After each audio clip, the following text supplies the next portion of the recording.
नरेंद्र दामोदर दास मोदी। प्रधानमंत्री की विदेश नीति की साफ झलक उनके शपथ ग्रहण के दिन ही मिल गई थी। उनके शपथ ग्रहण में सभी सार्क देशों के राष्ट्राध्यक्षों ने शिरकत कर उसे खास बना दिया।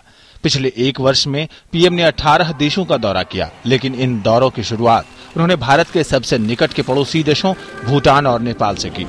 पिछले 17 सालों में नेपाल का दौरा करने वाले वे पहले प्रधानमंत्री थे।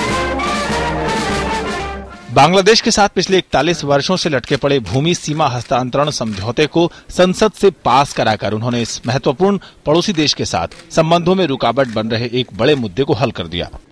अपने पड़ोसी देशों के साथ अगर हमारे संबंध अच्छे नहीं होंगे, रिश्ते अच्छे नहीं होंगे, तो हमारे और देशों के साथ कैसे भी संबंध रहे, हम अपनी उस चरम सीमा पर नहीं पहुंच पाएंगे जिस पर हमारा विकास हो सकता है, जैसा हमारा विकास हो सकता है। तो इसीलिए प्रधानमंत्री जी ने ये जो किया, जिसे मैं कहूँगा बिल्कुल आउट ऑफ द बॉक्स एक इनिशिएटिव था। जब जैसे ही वो आए, उन्होंने सभी उनको बुलाया, मॉरिशस के प्रधानमंत्री जी को भी बुलाया उनके साथ, और जो शुरुआत थी बहुत ही अच्छी थी। पिछले कुछ समय से सुस्त पड़े भारत अमेरिका संबंधों को नई ऊर्जा और दिशा देना नई विदेश नीति का एक और उल्लेखनीय पहलू रहा। अमेरिकी राष्ट्रपति बराक ओबामा का भारत के गणतंत्र दिवस में मुख्य अतिथि के रूप में मौजूद होना दोनों देशों के संबंधों में आई नई प्रगाढ़ता का गवाह बना। अमेरिका ने पहली बार माना कि पाकिस्तान में माफिया डॉन दाऊद इब्राहिम भारत ही नहीं बल्कि दुनिया की शांति के लिए खतरा है और उसके खिलाफ दोनों देश साझा कार्रवाई करेंगे। चीन के साथ संबंधों को भी पिछले एक साल में नई दिशा दी गई।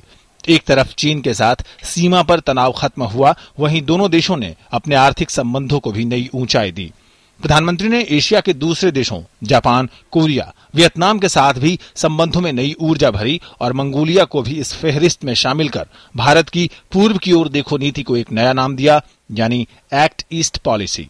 पिछले एक साल में हमारे यहाँ जो विदेशी मुद्रा आई है, जो फॉरेन डायरेक्ट इन्वेस्टमेंट आया है, वो पिछले साल के बनिस्बत 40% अधिक है कि यहाँ पर करीब 28 बिलियन डॉलर से ऊपर आया है, जबकि इससे पिछले साल करीब 20-21 बिलियन डॉलर आया था।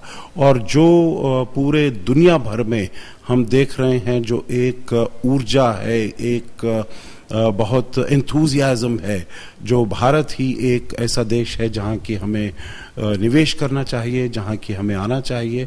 तो इस हिसाब से तो मैं मानता हूँ जो एक्ट ईस्ट पॉलिसी है, इसका बहुत अच्छे नतीजे हमारे सामने आ रहे हैं। प्रधानमंत्री की विदेश नीति का एक और अहम पहलू रहा है दुनिया भर में बसे भारतीयों में नया विश्वास पैदा करना। वे जहां भी गए, चाहे वो अमेरिका का मेडिसन स्क्वायर गार्डन हो या ऑस्ट्रेलिया का अल्फांस अरीना या टोरंटो और शंघाई हो, सभी जगह उन्हें सुनने के लिए भारतीयों के हुजूम उमड़ पड़े।